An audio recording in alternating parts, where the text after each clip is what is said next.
Karano. Kasi maram lady. Karano udi. Yung ngasay maram. Maram sumjang thori e. Sang thori e. Tu si maram sang thori ngasay mo sung. Tani. Maram sumjang thori. Kulai ko mo lang no. La itu. La itu maram sumjang thori yung ya. Sakre tama sakre tu. Sum sakre. Wala lang mình tránh đi mẹ. La itu la e. Sum sakre. Sau thôi. Mari on chali jogo sum mari. Mai lọc không dây cái mari không sập sệt. La itu long dai. Cái như ha. Phi nào sana rồi. Kakak kere amarin kakak kere. Tu si kakak lu. Cái ta không đâu đấy. Thành ra chứ là lại không mấy đó.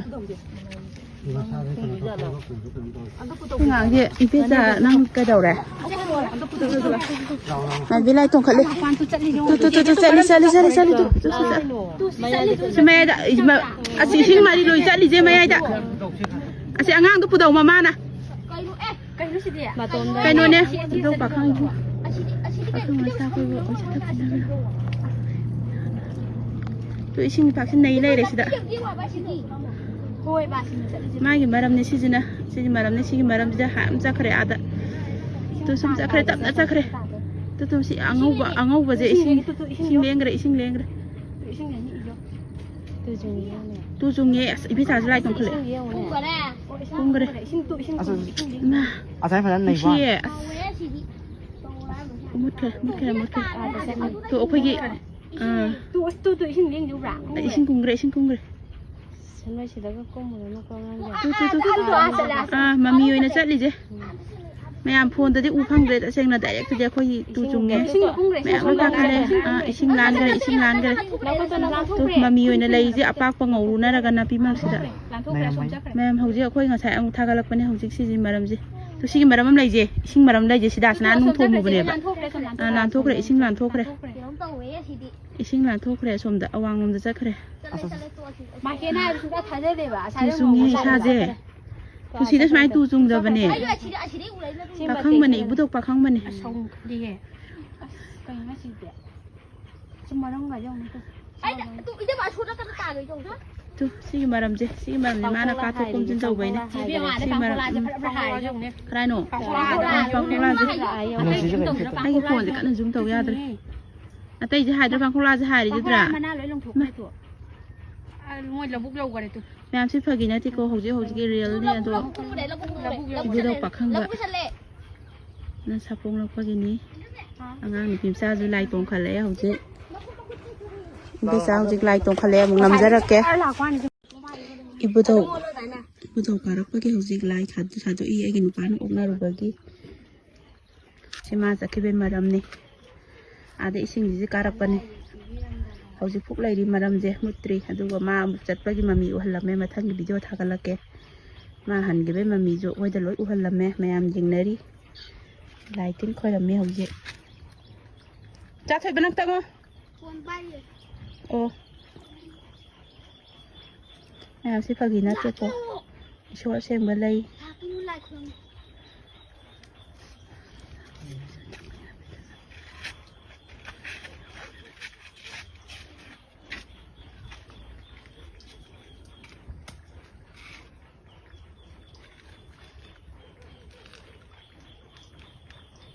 Sih mana sakit bayi maram ni, aduga mana lah ambagi maram ni sina, aduga amu hangi baju mayam dah loi uhalame, sigi ipak sida tauraga hangi, aduga ada pangkok lah hawi je, sigi loi long thoh halama bani, ando hore namu thaga lake video ama, like keramis.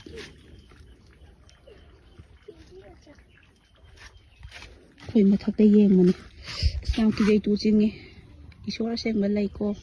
Yang thaja da batau pi gani lai su gre ngang pim sam zu ma la kuma tam da lai tong khalai lai ko ram ba ho gre si maram sin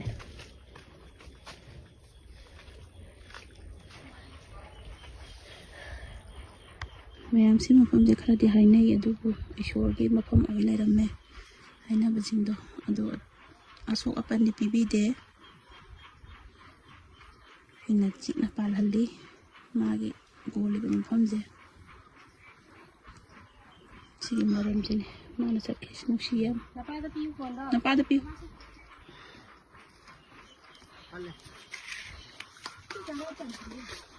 Ima iben singsa nong la kasi lai tare nong ju nong sa khak tana hudik su nong tara phau da han balai tana khongjang jang thile du ka songi na government employee singna makhoi gi service soi ya de hai bagi ming dai tare adu gi moong wa khalon amada hudik cha thari ba training asi pin dai wa phau na khot moina manong da lai ribana akhoi na nong ju nong sa mara de mo mara sida lai ni mai training tawra ka kari gi lai na ima iben ka na di hai ba no la ka sidai da makhoi gi atata gi wa phang khana tana manipur apum ma khunai gi ni khallaga hudik nonggi akiba amata leitana nong chotpa nong cholga nagani haiba aduga nungsa magta tholaga makhoi cha awa banangani haiba gi akiba amta leitana hojik se khola olaga manipur NRC update tawbiu haiba khola khongjang adu letana chakchile aba tai hojik laijari mafam si Imphal East district manung chana laiba DC office mamanga dadani hariba mafam singa sidaida ZFD na pungni fugani pagi jane sai lauthoki bolana NRC update tawdiu fawba census manipur da census tawba yaroi IDP sing hana mayum da hanjala lu haidana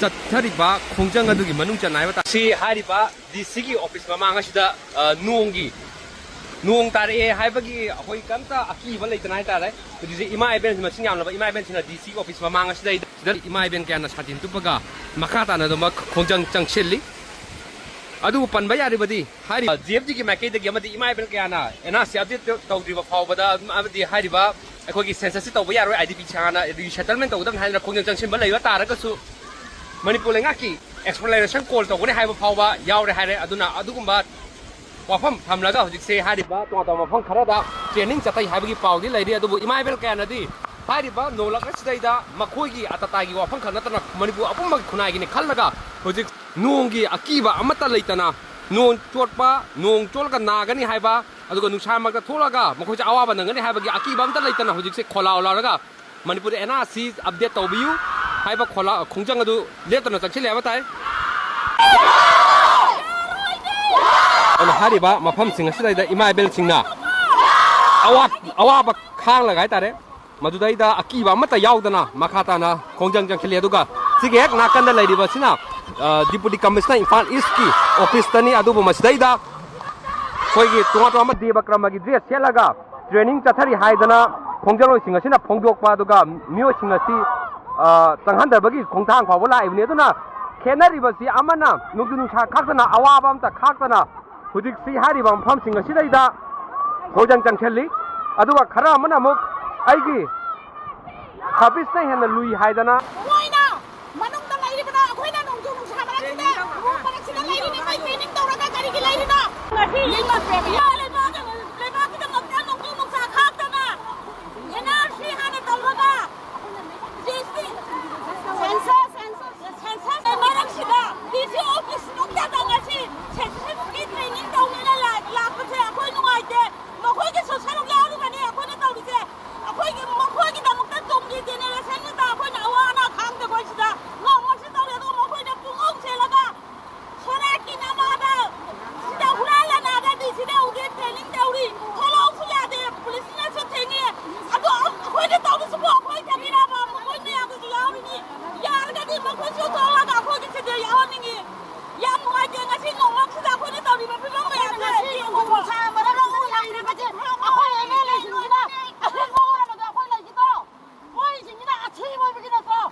Jikse masing yang laba ima iben singsa nong la kasi lai tare nong ju nung sa khak tana hudik su nong tara phau da han balai tana khongjang changchili adu ka songi na government employee singna makhoi gi service soi ya de haibagi ming dai tare adu gi moong wa khalon amada hudik chathari ba training asi pin dai wa phau na khot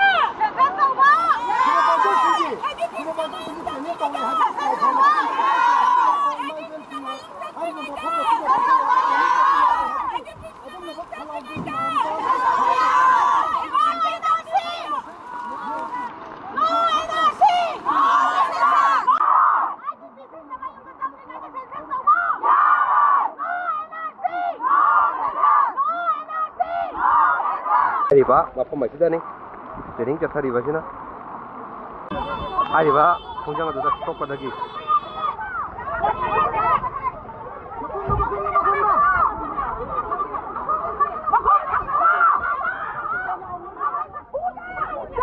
ngasi tang trai pan aikoi NRC tawdana census tawba yaroi haibadi iramdam manipur sida nungma kangdana changchalaiba ising isau gi type ta changchalaiba immigrant singna aikoi gi iramdam se muthatpagi sangse asum hengalakpa aduna aikoi NRC tawdana census tawba yaroi haibasi aikoi khalomda leibiriba aikoi gi Kaching district gi oina YOP Europe pangantabi gi maikai JFD na changchalaiba khongjang sida hena sogoli amasong makhatarakoda sogotkeri haiduna YOP gi maikai amadi Europe pangantabi maikai hana mayamda ningsingjai hairiba NRC se tawdana census tawba yaroi maramdi kaigumba NRC tawdana census tawsan gi batadi iramdam manipur se leiriba yellow mi singse mut khagani nongmati soidana muttana bai damakta JFD da changchalaiba khongjang sida YOP Europe pangantabina sogoli amasong full confidence piraga sogoli madung tarakpadasu hena sogotkani amadi NRC tawdabida census tawba yaroi habase Kaching district leibiribi aikogi Europe pangantabigi maikaidagi hana mayamda ningsingjari NRC tawdana census tawba yaroi NRC tawdana census tawba yaroi NRC tawdana census tawba yaroi only Manipur JFD na sinba bansida akoi NHACM gi team RRT na su suru yawbo oina hojiki jiribam Imphal lambi National Highway 37 sida akoi laaga akoi ma event singa club gi lekai da tawriba bansibu akoi saugatpo oina chali ngasi National Highway se gari ayamba sena chahandre karigumba medical gi emergency Azaba post amtang mayam da thagat sarake wahim ta hajarake hojik se akoi gi vote ki matam da lupa lising tara pini haise magi imung manu family macha ga ate mawa ga matu ga tanaraga lupa lising tara mawa khangna pi ga mina haibi yauna re ko adu haibi ganu lukha bi di mawa lai tamina pisa phangaroi dro vote khomna da mai khong no pibam to piyo Tungom toku tungo kanto konjin tawruno madun noigi kodong cha tabi helakani ye none adu wai do haiga bot khongte Canadian nungsira ga ju wakar nungsida de koi bot hada ningda ba porakane ba khangaba ising tara je hujing matam dane paisa manga chapi nei khangara bamna paisa manga chapi ni maman jame ba ko lupa lising tara je ka sinate trek launa lising tara ji de khukka pi ka pada ken matam we duna ayaba mi da apang ma mi da mai jela khongono ba adu lukha bidi mawari temne kana puthok tara kana haibyong na ge agi posi yeng tadi myam sha tawbiyu agi posi yeng tadi yong na ba moi tara na ba tawbiyu duga lising tara pi ba matam da khanto khanjin tor pi ni ga jelat sakhot ba lawai macha namma poki MLA mate mando mapan ma chungkhar sara noi na mingon da mai ngang du ke do boino noi gi na chat na wong ro wakar noi ubagi ni akhoi na bot hada ning di je cheng na hara ba da wakar sakta nung si de bot pining de ne Thamoi semgam tholo bot pibige